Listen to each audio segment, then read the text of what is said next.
여기 있다, 이런 교회가 있다. 그게 가능하시다고. 그런 노력이 있었나?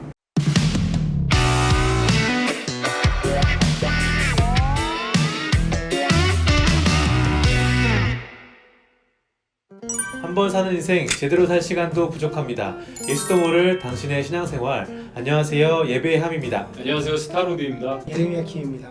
이름을 들어보니까 저번 화와 성함이 좀 바뀐 것 같은데 어떠한 이유에서 좀 예배함이랑 예배 자랑 좀 이름이 겹친다 라는 주최 측에 이야기가 있었고, 한국 교회가 정말 건강한 교회가 됐으면 좋겠다 하는 마음으로 컨텐츠를 찍고 있는데, 준비하는 마음과 과정에서 마음이 아픈 부분이 있고 안타까운 부분들이 있었습니다. 그래서 기도하다가 김을 울었다 이런 얘기를 하니까 그럼 예레미야 킴으로 해라 라고 해가지고 일단은 그렇습니다. 그렇게 됐는데 임명하겠습니다. 눈물의 선지자로.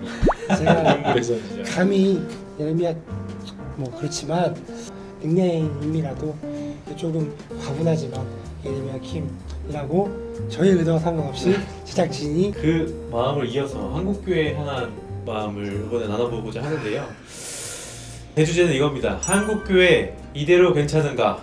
이거 참 사실 좀 센 주제 같은데요. 모든 게 잘못됐다, 다 별로다 라고는 할 수 없지만 사실 지금 문제가 있는 건 맞지 않습니까? 확실하죠. 거기에 대해서 얘기해주고 시작하실 부분이 있을까요? 한국교회 이대로 괜찮지 않습니다. 왜냐하면 가끔씩 주위에서 교회 추천을 위해 연락이 오시는 분들이 있어요. 누가 이사 오는데 이사를 갔는데 교회를 안 나가다 교회를 나가려고 하는데 괜찮은 교회를 추천해달라 라고 할 때 아무리 생각해도 괜찮은 교회가 생각이 안 날 때가 있습니다. 그만큼 건강한 교회를 찾아보기가 참 많이 힘들어서 제가 강의를 하거나 건강한 교회 이야기를 할 때 다들 알겠는데, 성경에서 말하는 교회는 그거 알겠는데 현실에서 그래서 어디 있습니까 그런 교회가, 이상이죠 라고 하는 이야기를 참 많이 들어서 여기 있다, 이런 교회가 있다 라고 대답하기 힘든 현실이 한국교회 현실이기 때문에 한국교회대로 괜찮지 않습니다. 선배들의 무슨 업적에 대한 비하나 뭐 그런 거를 이야기하는 게 아니죠. 그 선배들이 잘 닦아놨기 때문에 이런 전통들과 이런 일들이 일어나는 거지만, 사실은 이게 흐름이라서 그 흐름들이 이렇게 주체 복음의 국가들이 바뀔 때마다 이미 지나갔고 그 복음이 부흥했고 그랬던 국가들이 지금 다 기독교들이 쇠퇴를 하고 있단 말이에요. 유럽의 현 상황과 미국의 현 상황, 그리고 이제 한국의 현 상황까지 이어지는데 지극히 자연스러운 모습 중에 하나가 아닐까요? 그래서 이대로 괜찮은 거에 대한 분석을 하려면 원인이 먼저 무슨 문제 때문에 이런 일들이 일어나며 먼저 있었던 그 유럽이나 미국의 국가들은 어떤 이유 때문에 그렇게 되었는가를 좀 보면 이야기를 진행을 할 수 있지 않을까. 개신교 개혁을 일어난 유럽이, 그리고 우리에게 복음을 전해준 미국이 현재는 명성과 다르게 교회가 클럽으로 쓰인다든지 제대로 믿는 사람은 찾기 어렵다든지. 제가 한 영상을 봤는데 예수를 믿습니까? 라는 영어로 질문을 하는데 대다수의 사람들이 No 라고 답을 하더라고요. 국교가 기독교인 미국에서 그런 현상이 발생하고 있는데 현재 한국은 거기와 비교해서 괜찮은가? 저는 한국이 괜찮지 않다고, 심각하게 괜찮지 않다고 보는 입장이에요. 힘들다. 네. 어떤 분들은 약간 희망론도 이야기하고 한국은 아직 그래도 한국은 괜찮다 이야기하는데, 저는 유럽과 미국과 한국은 지금 거의 동일선상에 있다고 보고, 수많은 원인들이 있겠지만 저는 교회의 세속화, 교회의 대형화, 교회의 상업화 드러나는 문제로만 따졌을 때는 분명히 대형화도 큰 영향을 끼쳤다고 봅니다. 그리고 작은 교회, 지역 교회들로 있어야 되는 것이 맞는데 유럽도 마찬가지로 한 영향력 있는 큰 교회가 점점 그 시스템화가 되기 시작하면서 결국엔 그 복음의 능력을 잃어버리면서 세속화, 대형화 이런 현상으로 나타나기 때문에, 다 알다시피 유럽의 기독교가 미국으로 넘어오고 미국의 기독교가 한국으로 넘어왔다. 그래서 그 복음의 물결이 넘어왔던 것처럼 쇠퇴도 유럽이 망하면서 그나마 괜찮았던 미국도 이제 좀 그 신앙이 꺼져가고 있고 한국도 머지않았다라는 이야기들을 많이 하는데 맞다고 생각합니다. 그러나 아직은 희망이 있다고 생각합니다. 그래서 이 콘텐츠를 찍는 거고, 이대로 괜찮지 않다, 이대로 있으면 앞에 전철을 밟았던 유럽과 미국과 같이 될 거기 때문에 우리는 그렇게 똑같이 될 수 없다. 그럼 아까 스타로드님이 말씀하셨던 것처럼 교회의 대형화, 교회의 세습화 이런 문제에서 함께 얘기하고 싶은데요. 일반적으로 성도님들 생활할 때 큰 교회가 좋지 않습니까? 큰 교회 좋죠. 네. 진짜요? 교회 가면 크기가 좋아요? 화장실도 깨끗하고 시설도 좋고 사운드도 빵빵하고 기분도 좋고 기분도 좋고 몰래 왔다 가고 싶기도 좋고. ATM 기계도 있더라고요. 다 문제잖아요. 자, 질문입니다. 큰 교회 과연 괜찮은 건가? 큰 교회가 좋은 것이냐? 큰 교회도 건강할 수 있나요? 해봅시다. 네. 큰 교회를 이야기하기 전에 크다에 대한 단어를 한번 우리가 얘기를 해보죠. 세상은 큰 거는 좋다라고 이야기합니다. 그렇게 이해하고 있습니다. 많은 거는 좋은 거다라고 이야기하고 있습니다. 아까 세속화 얘기하셨는데 크고 많은 게 좋은 거다. 이 세상의 기준이 교회 안에 들어왔어요. 그래서 신앙생활 열심히 하면 그리고 우리가 하나님의 복을 받으면 은혜를 누리면 크고 많은 것들을 받는다라고 오해하고 있죠. 그러니까 큰 교회는 축복의 산물이고 많은 물질은 또 많은 인맥은 또 많은 것 큰 걸 이룬 것들은 복을 받는 거고 은혜를 누리는 거고 좋은 거다라고 세상과 동일하게 여기고 있는데 성경의 가치관을 볼 필요가 있습니다. 성경은 큰 게 많은 게 무조건 좋다라고 이야기하지 않습니다. 좋지 않을 경우가 오히려 더 많다라고 이야기하는 구절과 내용들이 더 많다라는 걸 우린 이해해야 합니다. 그래서 저는 큰 교회가 무조건 좋다라고 볼 수 없다라고 생각합니다. 무조건 좋을 수 없다. 거기다 더 강하게 이야기하면 저는 큰 거는 다 안 좋다고 생각해요. 안 좋다. 성경적인 근거를 대자면 크다라는 문화는 거인 문화는 이 성경에서 계속 그 죄인의 라인을 설명할 때 이야기를 한단 말이에요.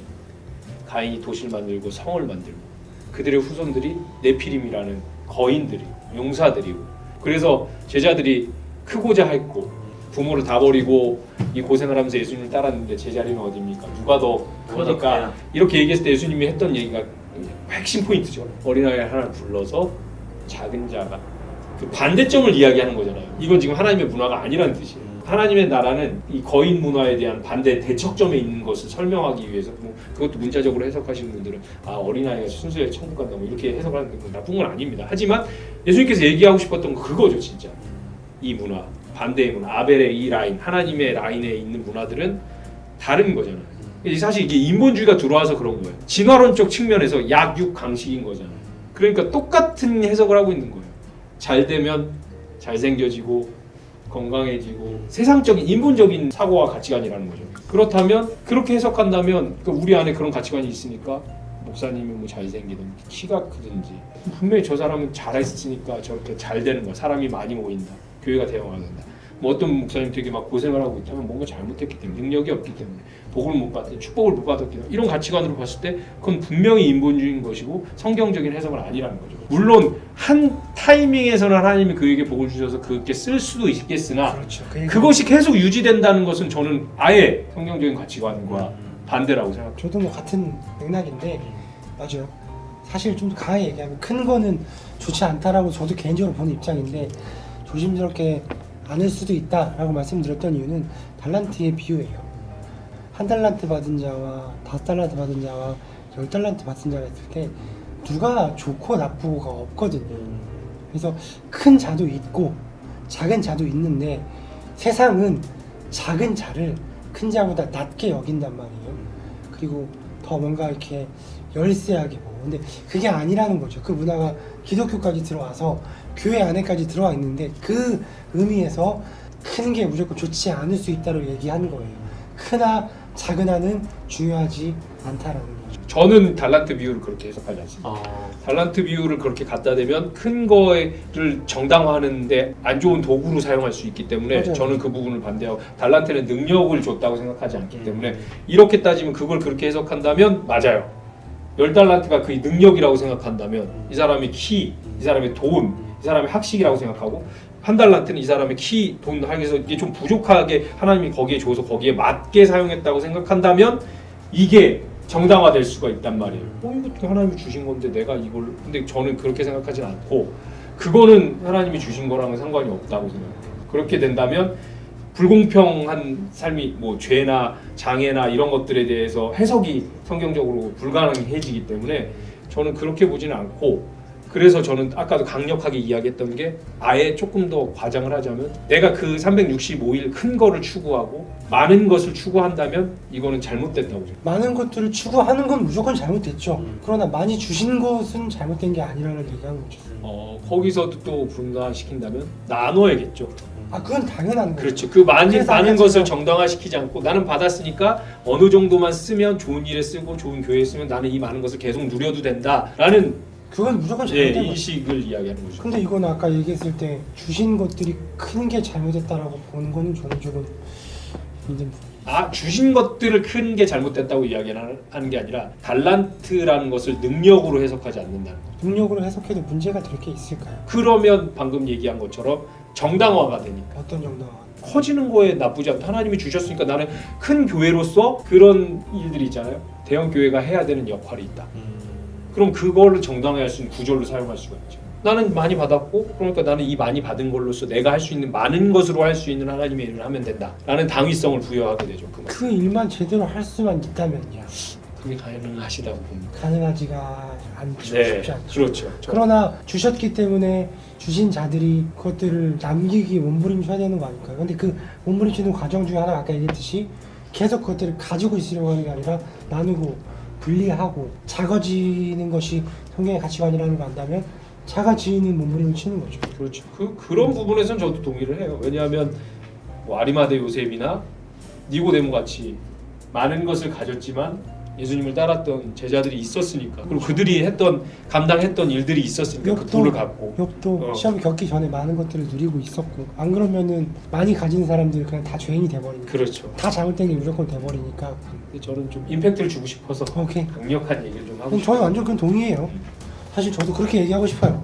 많은 건 큰 거는 좋지 않다. 제가 들으면서 이제 추가적으로 질문하고 싶었던 게 있는데, 그러니까 결과론적으로 사실 우리 교회를 한국 교회를 봤을 때 크는 건 좋지 않다라고 얘기하는 것이 현재 교회 문제 때문에 그런 거 아니겠습니까? 근데 그거를 교회 입장에서 깨달았을 때 그러면 그런 노력이 있었나?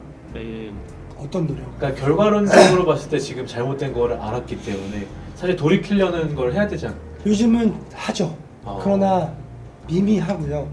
이전에는 없었죠. 왜냐하면 한국 교회가 성장할 때 국가의 경제 성장과 맞물렸었기 때문에 오히려 더 크게 더 많이 했던 시기라 그거를 생각하고 크게 잘못된 거다라고 얘기하면 절대로 얘기할 수 없는 분위기였지만 지금은 신학이 많이 발전했고 그래서 이제 이야기할 수 있죠. 그때는 그게 복이라고 여겼기 때문에 거기기 때문에 그 생육하고 번성하라 창세기 그 구절을 그렇게 대입했기 때문에 자정할 수는 없었는데 지금은 뭐 대표적으로 너무나도 여러분들이 잘 아시는 목사님도 분리개척을 계속 하고 계시고 그때는 드러나지가 않았잖아요.